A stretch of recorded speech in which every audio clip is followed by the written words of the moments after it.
sophiste emporta son drap et comment il se trouva en procès avec les autres maîtres. Chapitre 20.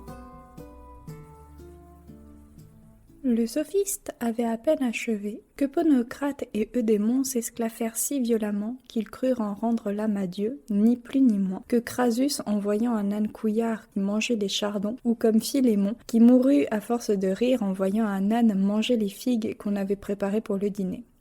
Maître Janotus se mit à rire avec eux, à qui mieux, si bien que les larmes leur venaient aux yeux, par la suite du violent traumatisme de la substance cérébrale qui faisait s'exprimer ces humeurs lacrymales s'écoulant le long des nerfs optiques. De ce fait, il se trouvait représenté Démocrite héraclisant et Héraclite démocritisant.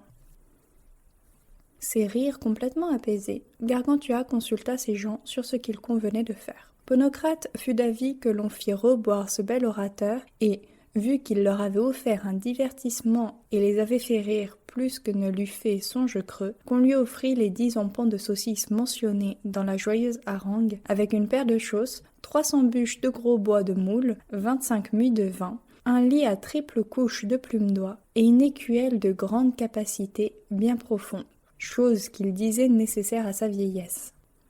Tout fut comme il en avait été décidé, à ceci près que Gargantua, doutant que l'on pût trouver sur l'heure des chausses seyant à sa jambe, s'interrogeant aussi sur le modèle qui conviendrait le mieux à l'orateur en question, avec une martingale, c'est un pourpoint au cul pour fianter plus à l'aise, à la marinière pour mieux soulager les reins, à la suisse pour tenir la bedomdaine au chaud, ou à queue de morue pour ne pas étouffer les reins, lui fit livrer 7 aunes de drap noir et 3 de lainage blanc pour la doublure. Le bois fut porté par des gagnes petits, les maîtres sans art portèrent les saucisses et l'écuelle, maître Janot voulut porter les draps. Un des maîtres en question, nommé maître Jousse Bandouille, lui fit remarquer que ce n'était pas convenable ni décent pour son état, et qu'il aurait dû le donner à porter à l'un d'entre eux. « Ah, dit Janotus, Baudet, tu ne conclus pas en bonne et due forme.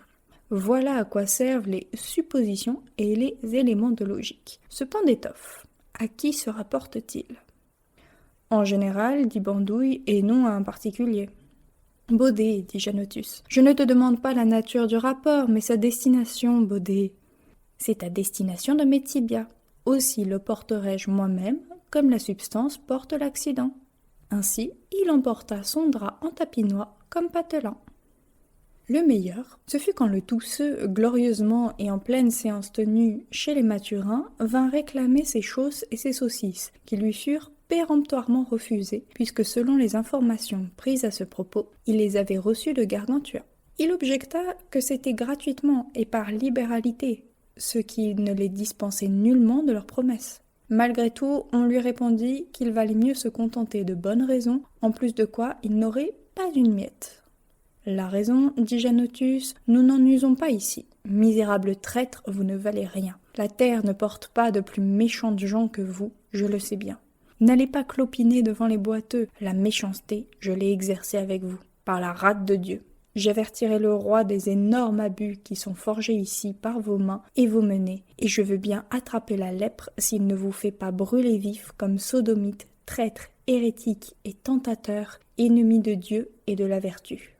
À ces mots, ils formulèrent des accusations contre lui, et lui, de son côté, les cita à comparoir. Bref, le procès fut retenu par le tribunal, et il y est encore. Les maîtres firent à ce propos le vœu de ne plus se décrotter. Maître Janotus et ses défenseurs firent vœu de ne plus se moucher jusqu'à ce qu'une sentence définitive fût prononcée. Ces vœux leur valent d'être restés, jusqu'à présent, crottés et morveux, car la cour n'a pas encore bien épluché toutes les pièces. L'arrêt sera rendu aux prochaines calendes grecques, c'est-à-dire jamais, car vous le savez, ils font mieux que la nature à l'encontre de leurs propres articles. Les articles de la ville de Paris rabâchent que Dieu seul peut faire des choses infinies. La nature ne fait rien d'immortel, car elle met une fin et un terme à toutes les choses qu'elle produit. Tout ce qui naît doit mourir, etc.